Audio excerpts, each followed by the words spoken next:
Introducing Instagram Teen Accounts, a new way to keep your teen safer as they grow, like making sure they always have their seatbelt on. All right, sweetie pie, buckle up. Good job. Or ring the bell on their bike. Okay, kid, give it a try. Nice. Or remember their elbow pads. Knees too, okay? Yep. There you go. New Instagram Teen Accounts. Automatic protections for who can contact your teen and the content they can see. Oh, Mrs. Garcia, you're a school counselor and new homeowner and grad student. You're an ANDER. National University supports the whole you, so you can focus on what matters most. Learn more at nu.edu. Empire.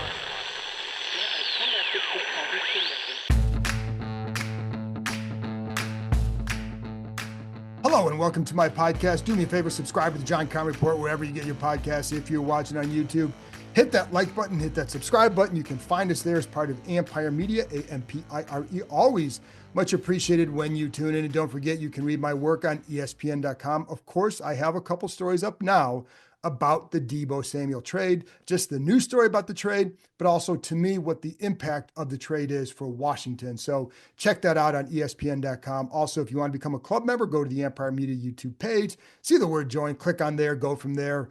And for you gold members, I'll be doing another private Zoom, not this week, but probably the next week. So let's see what happens in free agency. Actually, it might be a couple weeks because of free agency. It's going to eat up some time here. So, but I'll get you guys back as soon as I can. So anyways, today I'm joined by my pal, Nicki Jhabvala from the Washington Post, as we talk about, of course, the Deebo Samuel trade, but also then what is next for Washington. We start by going over a lot of the guys that they have free agents. Do we think they'll be back? Should they be back, et cetera? And of course, one player we didn't get into a whole lot of is John Allen. We talked a little bit about him, I think. Anyways, but this will be a big week for him. See what happens there. You know, I don't know. There's still multiple options that exist with Allen. I don't know that a team's going to trade for him. I do know it does sound like there's some contending teams interested in him. I think the problem here is I think they probably anticipate that if they don't trade for him, that he will be released and they can sign him to a lower cost deal. That is why he was not included in any trade for Deebo Samuel. It was never going to be a player for player swap because the money just wasn't going to be what the Niners wanted to pay John Allen. So I think like that could be what's holding that situation up, but let's pay attention to that this week for sure. Anyways, that's it from me. And again, we'll be getting into, we got a lot of stuff going on this week, folks. And I don't think this is going to be the first thing that happens this week, though. I do think they're going to sign a few guys back this week, but Nicki and I get into all that. So without further ado, here's my conversation with the Washington Post, Nicki Jhabvala. All right, Nicki, so we knew that something was going to happen this week because it just does. When you're busy and all that, it's going to happen. So anyways, got the Deebo Samuel trade out of the way. I am curious for your initial thoughts on that move. Initially, it was, I'm at a Home Goods. Did it really have to happen now? That was my initial thought. And then, you know, on the trade itself, I had some mixed thoughts. I mean, it's a pretty good deal. It's a great deal if he becomes more like the player he was in 2021. But as a 29-year-old skill player going on 30, don't know if that's going to happen at this point. I still think they could get more out of him. Not to say, by any stretch that, Cliff Kingsbury is smarter than Kyle Shanahan. I just think, get him in a different offense, new scenery, that type of deal. So if he can get anywhere close to what he was in 2021, I think it's a good deal. You give up only a fifth, you have a ton of cap space. But he's not somebody who should be a number 2 receiver in my mind. I don't like the term gadget. To me, it's sort of offensive for a player of that caliber, but I don't think you're going to get like the reps, the time that you need for a number 2 receiver. And when you're paying close to $18 million and giving up a 5th round pick, then it becomes a lot of money.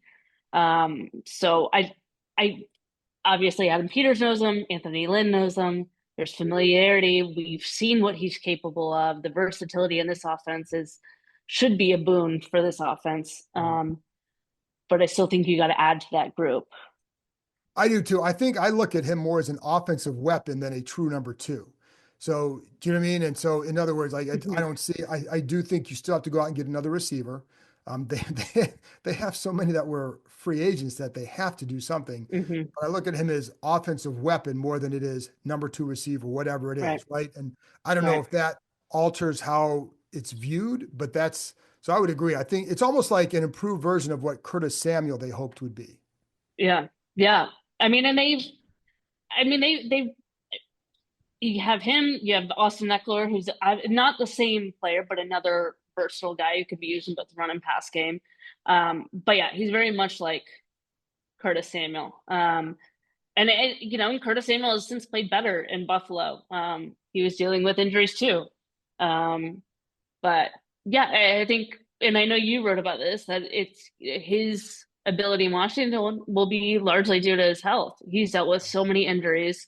Um, and if he can stay consistently healthy for a long enough period, then they have a real shot. I think part of my optimism is just in seeing other veterans who, be it different skill players, different roles entirely, who have been kind of written off, come into Washington like last year and do pretty well. Dan Quinn, he has created a schedule for these guys where recovery is a big piece of it, and it helps Zach Ertz. I mean, Bobby Wagner played every snap, I believe.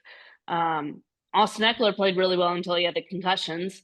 So you're seeing guys who have maybe had lagging past few years. Jeremy Chin's another one, and do pretty well with this group. So maybe Deebo's another one. And the other thing is funny because people ask because we saw a couple like I would say I don't want to say outburst. I think outburst is the wrong word, but getting in somebody's face on the sidelines. And I don't know, there's always context behind it and all that, but people wonder like, oh, Hmm. how's that going to play here? I mean, we saw Marshawn Hmm. Lattimore kind of lose his cool at times on the Hmm. field. How do you think that plays? And is it my take would be like if they were that concerned, you have two guys who know him very well that they wouldn't be bringing him here. But I also Right. wonder the locker room seems to be a place that can absorb it. How do you view that? Yeah, I mean, I feel like the people that brought him in should know him better than anybody in that building. And I feel like they kind of like that personality. Somebody who goes to the line but doesn't Right. cross it. You got to make sure they don't cross it, and become a liability for the team. But you want that competitive fire. I mean, how many times have we heard Dan and Adam preach that? So yeah, you don't want to create issues. I don't think they would let it get to that point. You'd like to think anyway. But I do think they're looking for somebody who plays physical and also has sort of that juice. Yeah, no, and I think that's a great point. And I wish I had had that answer when I was on the radio earlier today, but I like that better than mine. My thing is like, well, I think the locker room is very good. And if Mhm. you have somebody who steps outside just a little bit, there's enough guys Mhm. there that do everything, that can either bring him back in or help that, Mhm. or you can absorb that better. And not that he's a problem. I don't view him that way, but when you play with that, but I think Mhm. you're right. Like they do when Marshawn came here, it was called he's a dog, he's a dog. We need that in that Mhm. room, blah, blah, blah. Mhm. And I think you could, I think Deebo adds some of that as well with the physical style for sure. Like that physical Mhm. style, I think will work very well with what they want to do. Yeah. Yeah. Yeah, I think a lot of these guys, like, I mean, I think Terry is just as tenacious on the field. yeah, He just has a different personality off. He's a little much more mellow, it seems like. But I think all these guys, they sort of live on this edge, and the good ones know how to rein it in when necessary, and the ones that don't get in trouble quite a bit, and it can cost your team. But from what I've seen from Deebo, I think he'll be okay, especially with the familiarity on the staff. It's not a ton of people, but it's enough to kind of keep things in check. With him, others, I think they got a good group there.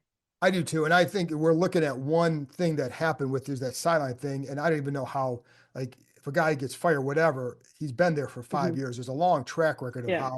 of what you can go by. And Adam Peters was there for a long time with him. So I don't have Hmm. any concerns there. But I do like, and you bring up Terry, I like that you have two guys who are fiery like that on the Hmm. field. And I think like that two physical receivers like that can really kind of energize an offense and bring that physical style home even more. Not that, listen, De'Ami Brown was physical, but I think Deebo just adds a different level of it. Yeah, totally. I mean, but it does put the situation with Terry into an interesting spot because, technically Deebo will be earning more in salary than Terry McLaurin, their number one receiver. And I mean, Terry comes off, I'm pretty sure he won't be okay with that. Oh, listen, So, they're all highly competitive, and yeah, you don't become what Terry has become without being highly competitive. yeah, Just yeah, because, like, don't mistake he's got the smile, the niceness for just like being, oh, it's all rosy. He's gotten yeah, there for a reason, and it's very respected. I respect that the heck out of it. But you're right. But I also wonder, Nikki, along those lines, if they take care of him later this offseason, which you I would would make sense if they think, do, then yeah, you rectify that one pretty quick. So yeah. And then you got a lot of money tied up to receivers, but right you do have for the this cap year. space for this year. Um, But that's where with Deebo, I don't know. I'd be hesitant to sign an extension. I know he would probably want one. I would right, think, I don't know, just based that on, makes what sense. he's lobbied for in the past. I would think he would want an extension. It, I'd be hesitant to give it to him at going into it, but Yeah, and I think that's where giving up the fifth round pick for him makes it like, hey, you can if you want to, you don't have to. You can wait and yeah, see how it works out, how he likes it here, what you do want to do at receiver, what he still has left, et cetera. I think you can kind of use that. But even if you sign Terry to an extension, you're probably going to lower the cap hit this year anyway. yeah, So yeah, you can true. afford all of that. And but let's move on a little bit to some other stuff that's going on. Like Mhm. what's next here? Because we got free agency in a week and a half. Like, what do you think the next Yeah. are here? I think the next ones are you got to try to re-sign the guys that you want before they hit the open market. They got what 28 of their own guys that are Big. free agents, and we know Bobby Wagner's at the top of the list of guys they want to resign. I would imagine Tressway is. I think Jeremy Chin might have a little bit more of a market. We'll see. It's always hit or miss with safeties. I feel like Right. they never have the market they probably should as players. I'm a little biased in there. I think safeties are worth their weight in gold. But you know, I I'm trying to think of who else is a their receivers. Could they probably bring back a couple of those, like maybe Alameda if he doesn't get picked up? Um, He who else seems am like I? somebody that they love a lot just Yeah, for his attitude and yeah, all that. Like hmm he's their kind of guy. So, but with receiver, let's stick there. Like because if you obviously we just saw them add Samuel, hmm but you still need some more there. So what would you yeah. want? You looking at a speed guy? Would you bring Diami back?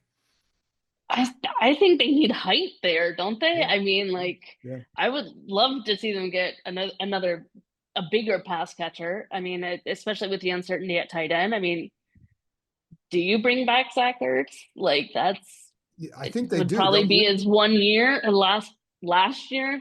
But I still think you need some size there. I would Diami has underrated speed, in my opinion, and he is a decent size.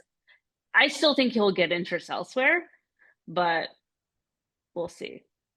What and do you think they should bring back Zach? Because I think they will.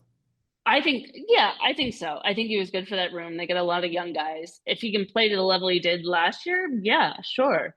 Um, the question is, then do you try to draft one? It's a pretty good class. It is. Um, but you also got Sinnott, you got Bates is up too, and I I think would he's going to be a sneaky tough one because what he I does, a mhm. lot of guys in the league do not do. Yep, yep. Um, trying to think who else. The question is, do you? And I have trouble. I say this, and this is also the same group that went out and traded for Marshawn and then gave up assets for Deebo, but I just struggle with the notion of giving up picks and signing really good receivers to high price deals. Not that they're undeserving. I think Terry is worth every penny that he has and more. But when you got two already on a significant salary, even if it's for just 1 year, would think you're going to try to re-sign Terry to an extension. Do you also go out and get another splashy receiver? I don't I think don't I don't know the answer. To me, I've always been inclined to draft a receiver and try I to develop, but yeah, I could yeah. see that more. I don't know. I don't think they, I think Nikki with Jaden, I don't think they feel like you have to go, certainly like T. Higgins, I never really Yeah. thought that was going to happen because it just didn't make Right. sense with that. And I also think Right. because of Jaden, like, look what they did with the receiving core they had last year Right. outside of Terry. I mean, Right. so, is it Darius Slayton? What level is he and what would he cost? But he would give Yeah. you the speed guy if you wanted to add more speed on the outside. But you're right, like in that second to Right. fourth round range, are there guys that would be more intriguing and cheaper and allow you to build Yeah. elsewhere? It's not, I know it's not viewed as a great receiver class, Right. but there's always gems in there. Well, it's also like high end receiving talent, but there, what Yeah. the depth there may be some interesting guys as you go on down there. What about Hmm. like, you have Igbenogany, you have Jeremy McNichols. I mean, my goodness, there's a lot. Dante Fowler. Yeah. I mean, Dante Fowler sounded like he wanted, at season's end, it sounded like he wanted to get a bigger deal. I don't know if he will. I Yeah. think if a team is desperate and needs a pass rusher, and I mean that in no disrespect to him, I could see him getting a bigger deal than maybe what Washington has to offer, but Washington needs some edge rushers. Yeah. It's a good draft class for that, but they're down to 6 picks. Um, they're trading away John Allen. I know he's interior, but he was still, when healthy, one of their top pass rushers. Um, so that I think they need some more veteran talent there. Maybe it's Dante Fowler if he doesn't get a bigger deal elsewhere. Igbenogany is the one that I I could see it. He was good in the He was slot good. for them, and it allowed them to put Sanders still on the outside. Um, so if you keep that trio together, I could see it. I'm not sure he would have a huge market outside. I could be wrong, I don't but know. Yeah, I don't know that he yeah, would. And I think if you're him, if you come back, like if I'm these guys and I re-sign him, I'm still looking for a corner in the draft. yeah. I Oh, want for another, sure. I want Yeah, another big corner outside if possible. yeah, Just add another big corner in some way. yeah. Um, He's a safety net, in my opinion. yeah, I agree with that. And like Jeremy McNichols is interesting because we know they're going to be interested in running backs in the draft. Hmm. But here's a guy that flourished here. I mean, his best Hmm. season, right? And so I don't know where, but if you're him, do you try and go parlay that into maybe another role somewhere else? Because if you draft somebody here, he's now the odd man out. And then Right. Deebo's ability to run it, play in the backfield also limits. But he's one of those guys that they like. There's those guys at the end of Zacchaeus, McNichols, Sheldon Hmm. Day, guys that they Hmm. just really like. I think they understood Hmm. what kind of talent levels they were, but they just liked having those guys here. Right. And Right. so how many, what do you do, I mean, I could see them. They're gonna have to sign a lot of players. I mean, they have what, the fewest players under contract going into this Yep. offseason, so they're gonna have to sign a good number of them back. I mean, I could absolutely see him keeping Sheldon Day unless he's And I don't think he's going to so, get it. so. Yeah, I think He's easy. he was very good off the bench. I think he keep him in that role, but you got to find starter level talent there, in my opinion. Because like these guys were good for the locker room, it was great for that year to transition to. I think they'll be great another year, but I mean, the goal is to get farther than the NFC Right. Championship, right? So like, you don't want to recreate the same roster and hope it Exactly. doesn't work. Like, Yeah. so I talked to one coach about after the Debo trade or before it, like, and his point was he's kind of a super version of Zacchaeus. So, Mm. and I know they're different receivers, but just the way that they would be used, the way that I think Yeah. the Samuel would be used. So that's in a case of you could bring Zacchaeus back, but you've upgraded that role. And I could see Yeah. that And with then his other, yards after the catch too are just yeah, it's ridiculous. bonkers. But Yeah. just even like with Sheldon Day, you could bring him back, but I would still look Yeah. to upgrade with the, you know, Yeah. Johnny Newton, Deron Payne, add somebody in the draft. It's a good draft for interior defensive linemen. Yeah. So that's something I could see them doing as well. So, then of course, like with with John Allen, I don't know that anybody's going to trade for him. I didn't think he'd be part of the Niners trade because the money is just wouldn't Yeah, be right. But right, right. I could see a I could see a release and becoming a free agent and signing where he wants. yeah. So what areas would you talk about edge? What other areas would you attack in free agency? And do you have a preference for free agency or draft for some of these positions? I mean, I'd say a position overall I would attack going in. And I do think there's some truth that they like their offensive line maybe more than outsiders do, more most outsiders do, but I still think you need to find talent. You got to find more talent there. I'm still not sold on Brandon Coleman being a tackle. I'm still curious. You brought this up initially. I'm so curious about, what could he do inside?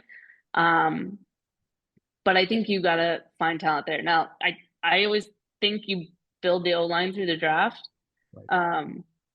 But you have the 29th pick and you'll have only 5 other picks after that, barring other trades.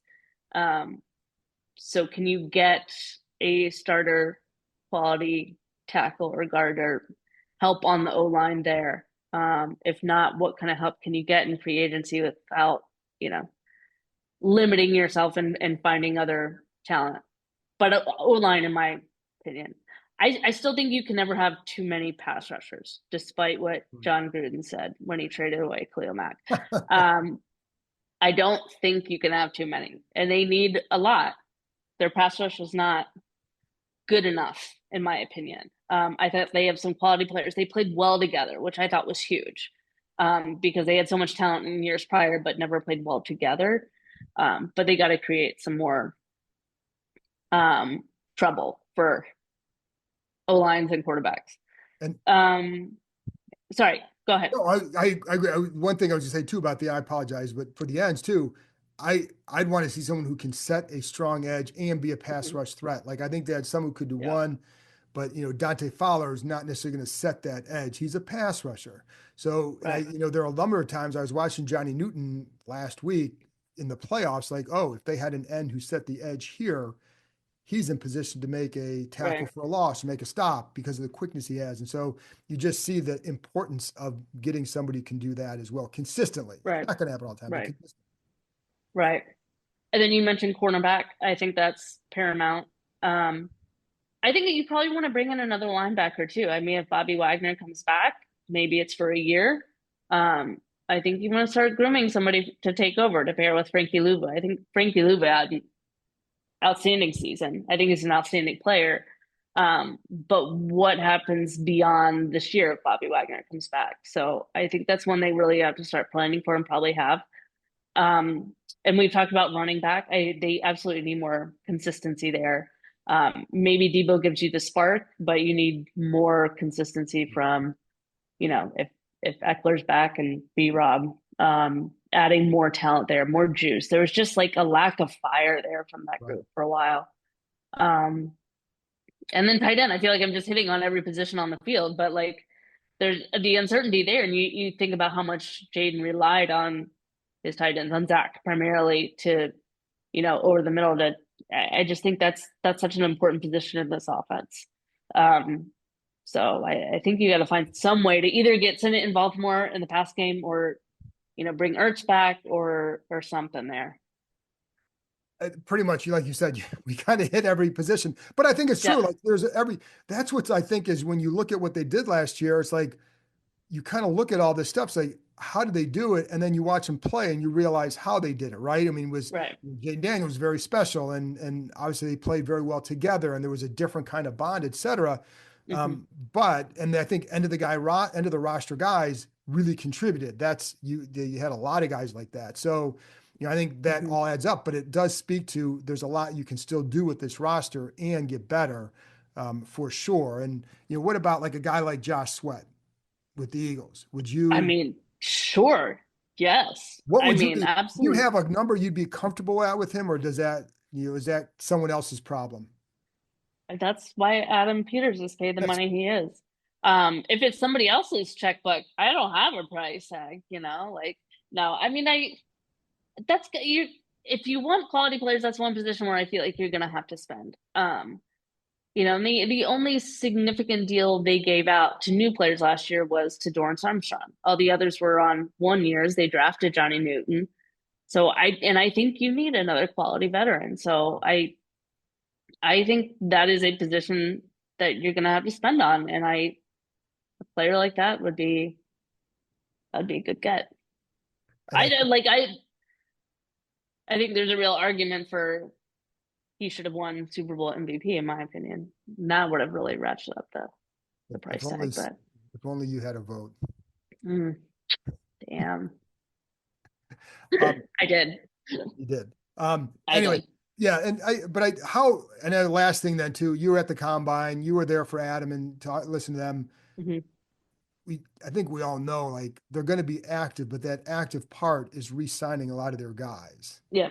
So, do you figure that maybe they'll go and do a lot like last year, the Luvu Biadish types, right? And that's always those are always going to throw out there. Cause like, I think that's the level you want to get to, like if there were the level they might try to get, right? The kind of those guys that are on the rise, but maybe not quite as expensive as some other guys might be. Right. Yeah. I could see a lot of similarities, in this off season compared to last season. I also wouldn't be surprised if they made one more splash move. I'm not saying they will. I don't know if they will, but it wouldn't surprise me just kind of seeing their brief history together, the staff. And the beauty of it is they have a lot of money to play with. I mean, I know, Adam Peters says he's focused on cash, not cap, but the cap still exists. And they have plenty of room there. But I could see them doing similar deals to continue to build through the draft, give them flexibility in years to come. But they also after watching Jaden Daniels last year, they gotta capitalize on him being on his rookie deal. So it's not the same mindset of just, we're just rebuilding, let's see where this goes. They know a lot of what they have and what they want. And now it's just a matter of can they get that and get to the level they want. So if there's one splash move, I mean, there's one big one out there that would make a hell of a splash. Would you wait to see what the Browns do, or would you go attack and get, if you like Josh Sweat, do you go out and get him, or do you wait to see what the Browns do with Myles Garrett?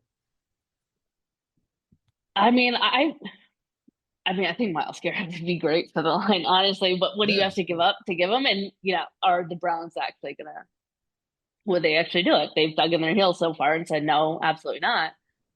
But if there's a way to get him without mortgaging your entire future to, the Browns and, not even entertaining the idea of taking on Deshaun Watson in addition to Myles Garrett, which I find asinine, but, I would get Myles Garrett a heartbeat. Honestly, I think yes. Do you wait to see? Because right now, I mean, first of all, again, as we tape this, it's easy to say we're not trading him at this point because there's no reason to. You don't have to, right? Right. It's right. But what is it? What is that point? Like, at 3:05 on a Sunday as opposed to 3:05 on Monday.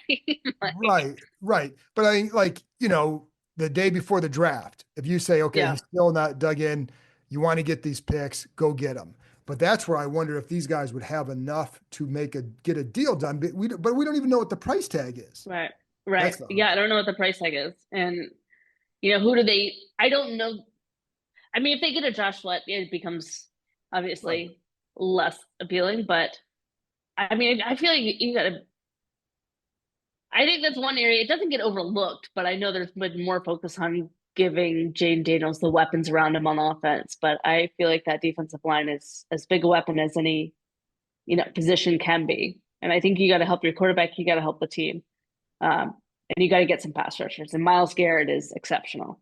So here this is maybe, I hope this was a lucid moment that I had when I was on the radio, but they're talking about they were like, oh, you got to improve that defense. So yeah. And then I was like, oh, wait a minute, look at the schedule next year. Look at some of the quarterbacks they're going to play. So getting more pass rushers and improving that defense might be a really good idea based on next year. And not that you want to do it because you do it, but it's, Green Bay, Kansas City, Chargers, and, then you get Dak coming back, I mean, Hurts a couple times. You might want some out there. Yeah. So, So, yeah. all right, Nikki, you got anything you want to plug? No, Well, thanks. no, I mean, I'll be on I'm calling it Twitter forevermore. I'll be on the Twitter. We'll be tweeting. No, I think next week could start to get pretty busy. Yeah, So I would yeah, expect. you'll hear from me on Twitter whether you want to or not. Yeah, Apologies in advance. I would think that this is this is the week when you start re-signing your own guys or knowing that they're not Yeah. going to. So, and Yeah. I can't imagine that they let. I do think Wagner and Ertz, I think they'll be back, but Wagner's agent is kind of stiffing us right now. Yeah. Yeah. But you don't know because you got to get the price and what's the price tag and it's hard to always say, but I do think like this week, and if they get to free agency, then it's like, well, we'll see. But anyways, Nikki, Yeah. I appreciate you coming on as always. I know you got a lot going on, so I really appreciate it, and always really good. And follow Nikki on Twitter and read her at WashingtonPost.com. There you go. Thanks, Nikki. Thanks for having me.